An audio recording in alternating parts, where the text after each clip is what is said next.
and you start to build an identity of I can do this. You don't put so many barriers in between you and the place that you want to go that it becomes impossible for you to get there. That's where we go wrong.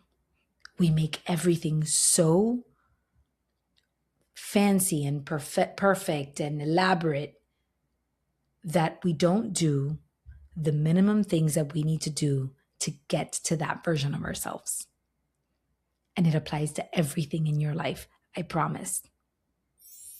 Hey, listener, welcome to episode number 119 of Listen Up. So this month of August, I am focused on simplicity, keeping things super simple so that I can design a life that has more ease, more flow, and I can approach it with more confidence and more clarity. Don't we all need a little simplicity in our very complicated lives? I think this is an important concept.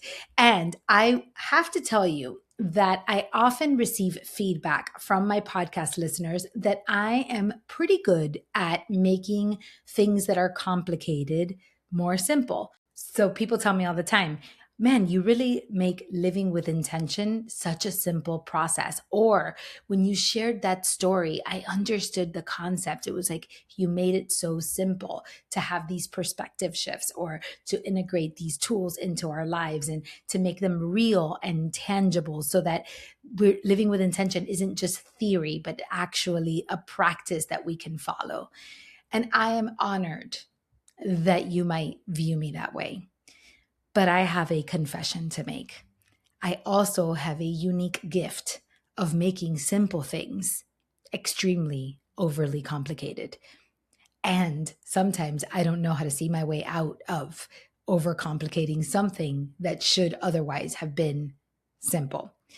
So today I am going to tell you a confession of one of the things in life that maybe makes sense in hindsight, but for me, was very complicated for a long time, and how that experience changed the way that I saw life forever. It was one of the biggest lessons I ever learned. And it all started with food. Okay, so just to give you some context, I grew up with parents who loved convenient food. They love fast food. They love microwavable food. They love boxed food, just things that are simple.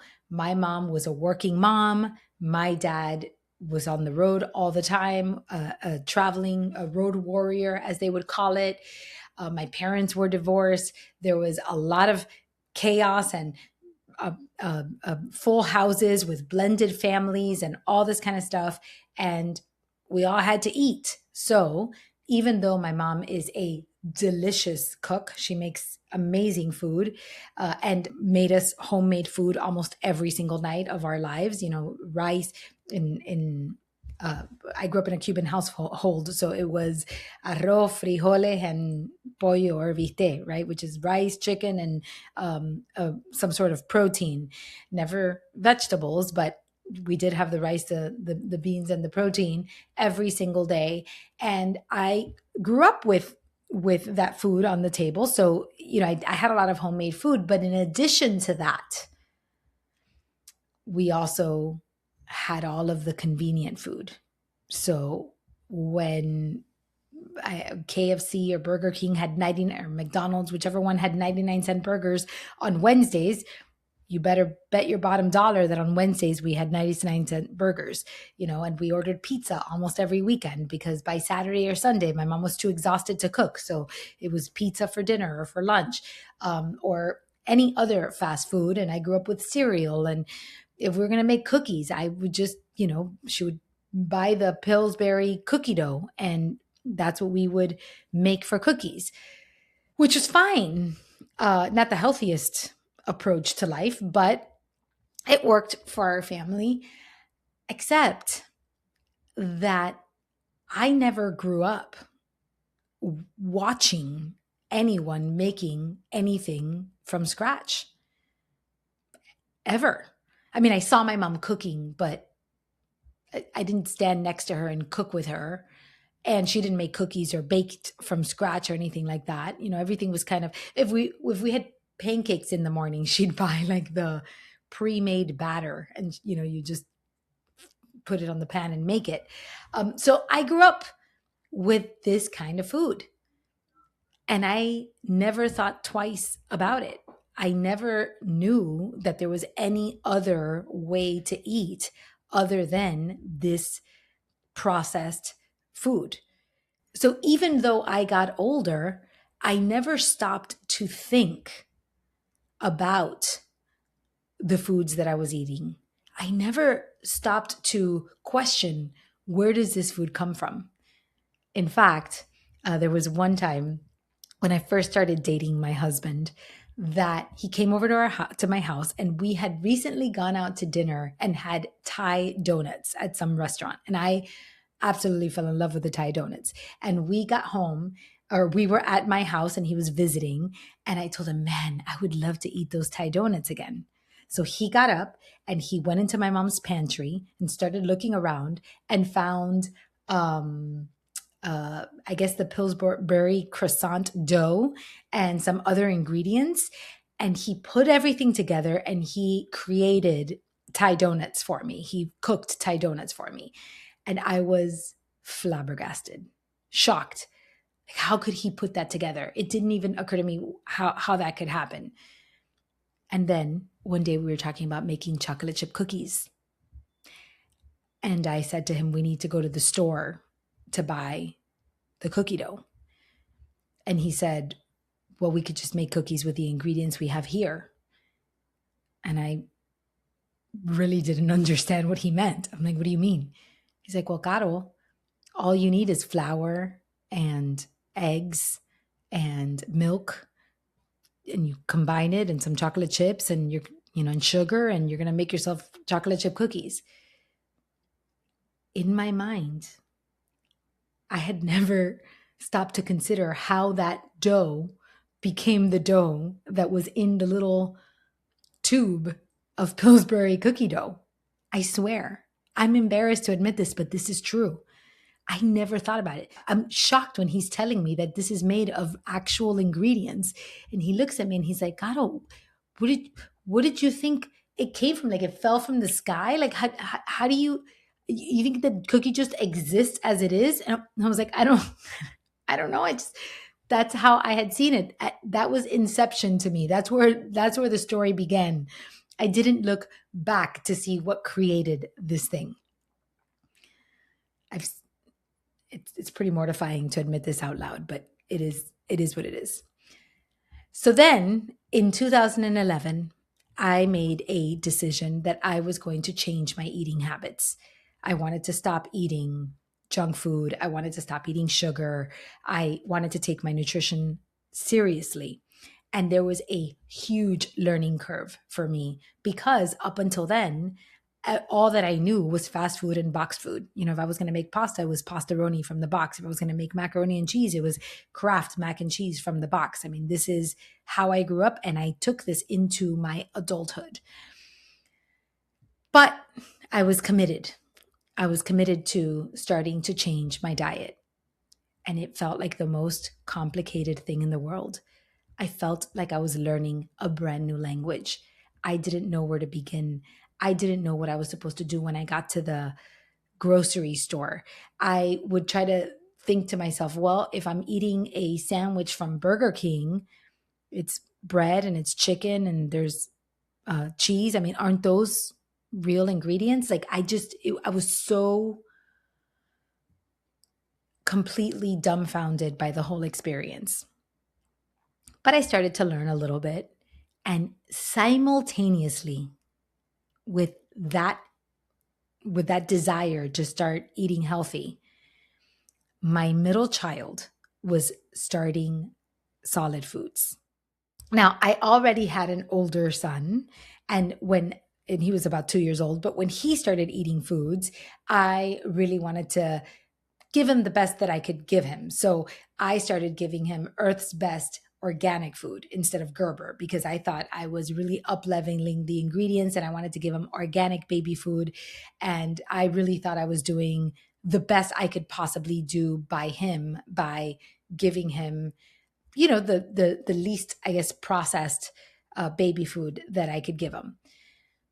But it never occurred to me to give my son homemade baby food.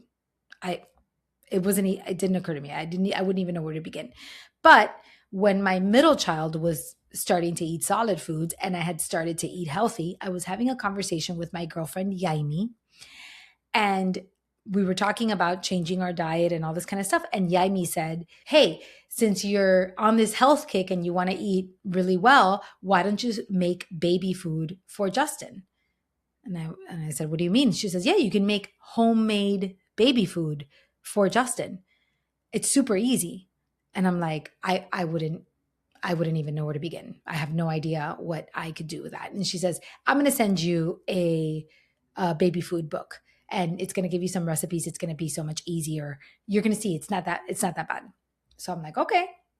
She sends me this book, and it was like 1,000 baby food recipes. And I am so excited and I am committed. I am willing to buy all the gadgets. I'm willing to buy the special machines to cook for him. I'm willing to, ready and willing to buy all the different ingredients. I mean, I'm going to go all in.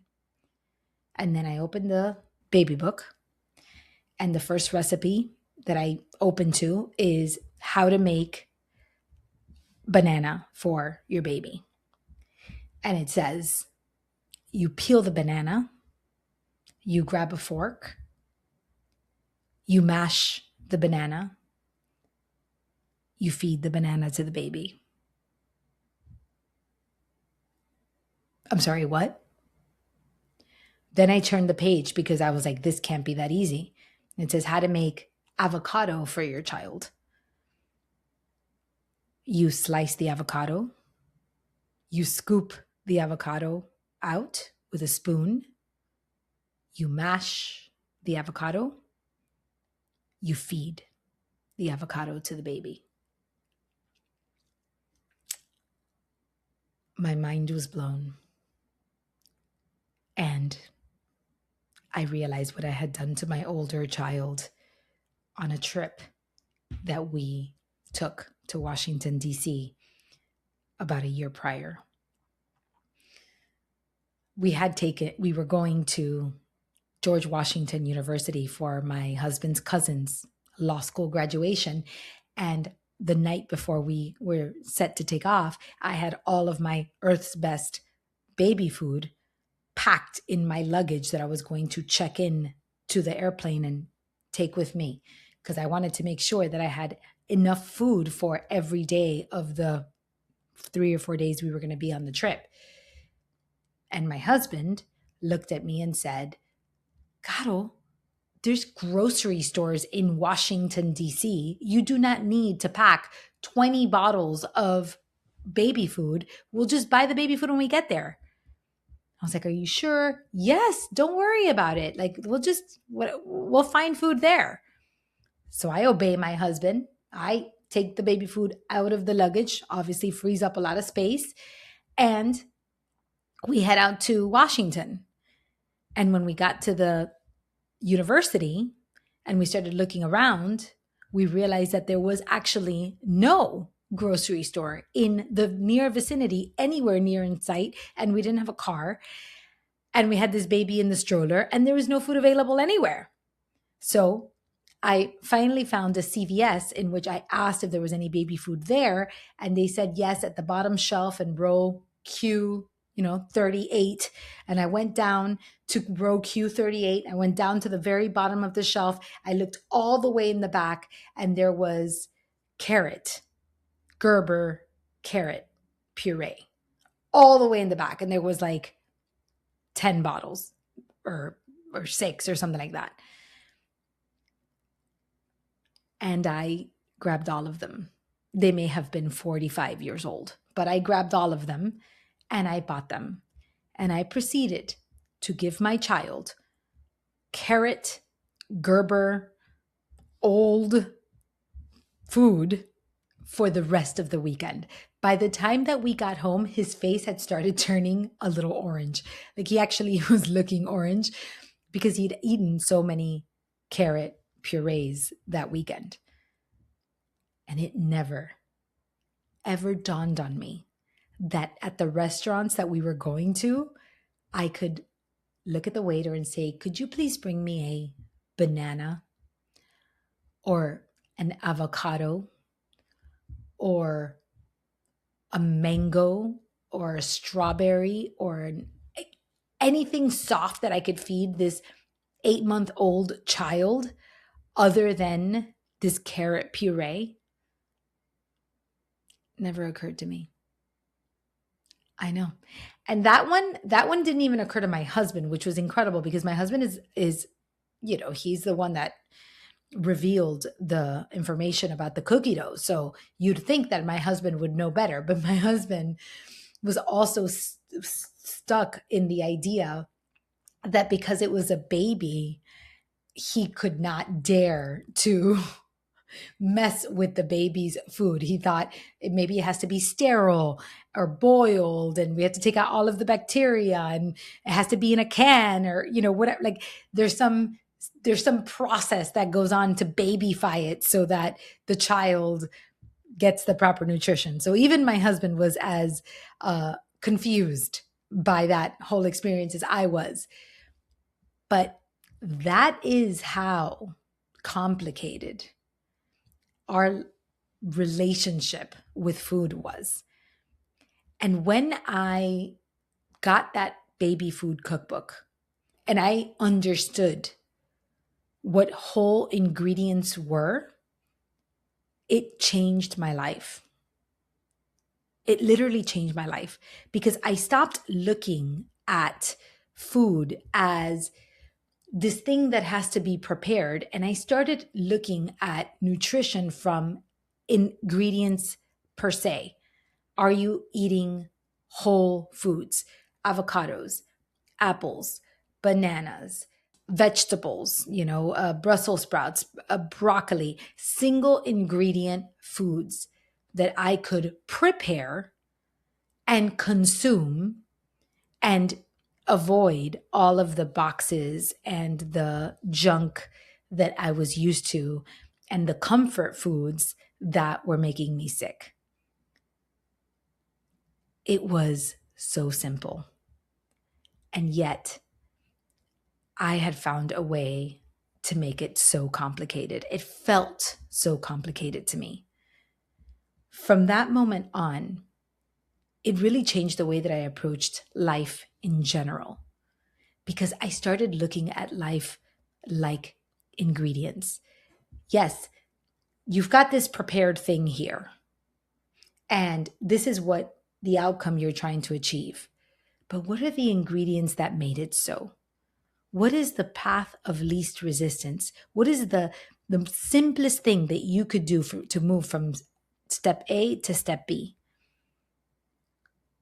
That has changed my life completely.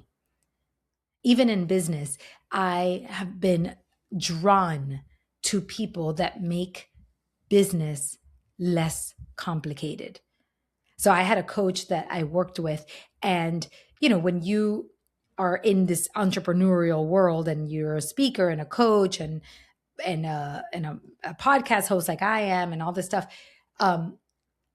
there's a million tools and gadgets and formulas and all this kind of stuff and marketing and sales and everything could become so complicated. Everything is like this big thing. So when you think about selling your services, I want to sell speaking for a living, or I want to sell coaching for a living.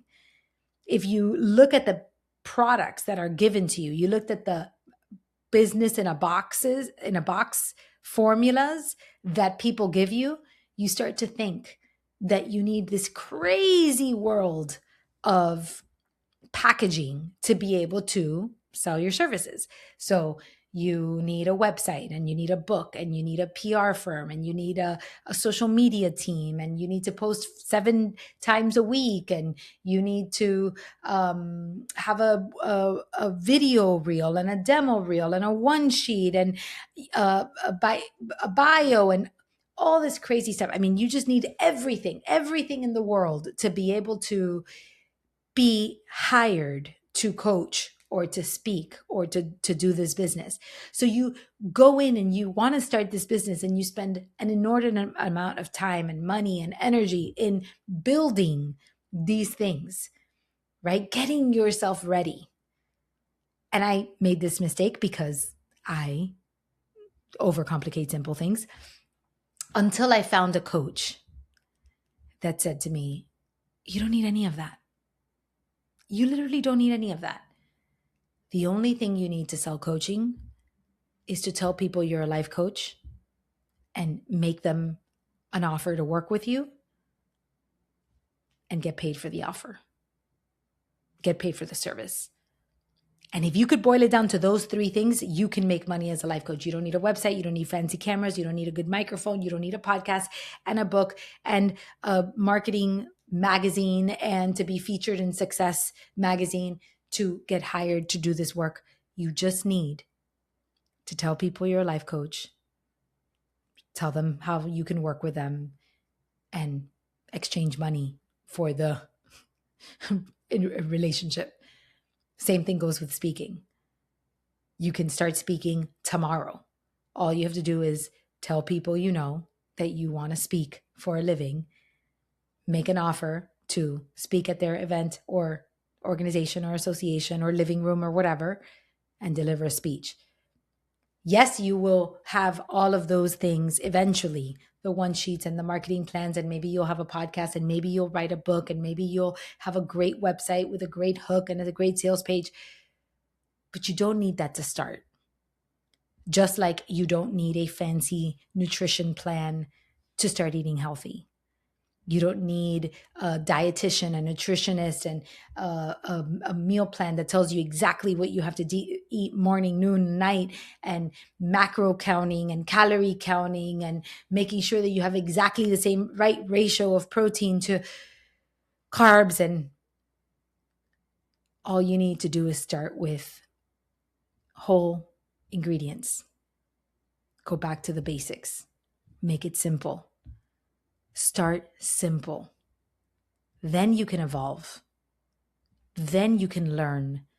Then you can start adopting tools and practices and formulas that will support you and make things better. But start with the path of least resistance, with the minimal viable way to begin doing the thing that you need to do to move in the direction you want to go. That's all. They actually created a diet called Whole30, and they made a whole scalable business with books and cookbooks and all this kind of stuff from the Whole30 lifestyle. And I thought about it and I thought, well, that would have been something wise for me to do when I learned about the power of single ingredients. I could have just created a diet plan called Whole30. But instead, I just told everybody I knew, and I helped people start eating single ingredients, and I became healthy. And my husband started eating healthy, and my kids started eating healthy. And my life became simpler. So now I ask you, what feels complicated in your life? Is it your wellness routine? Is it your business? Is it your relationship? What feels super complicated in your life that you feel like you need all of the gadgets and all of the systems and all of the tools and all of the things and all the fancy, shiny new objects to get to where you want to go? And can you peel the onion, strip it down to the basics, get down to the essentials, look at the single ingredients and ask yourself, what do I really need? What are the individual ingredients that I need to move in the direction that I want to go? And maybe it's just telling people that you are doing something new, and ask, if you want to, if you're looking to hire somebody, you start telling people that you're looking to hire somebody. If you're looking for a job, you start telling people that you're looking for a job. If you want to learn about a topic, you start watching YouTube videos about the topic, or you start reading books about the topic. If you want to eat healthier, you focus on some single ingredients, and you start to build an identity of, I can do this. You don't put so many barriers in between you and the place that you want to go that it becomes impossible for you to get there. That's where we go wrong.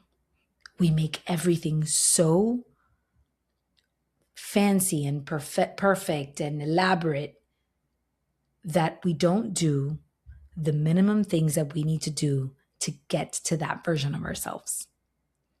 And it applies to everything in your life, I promise.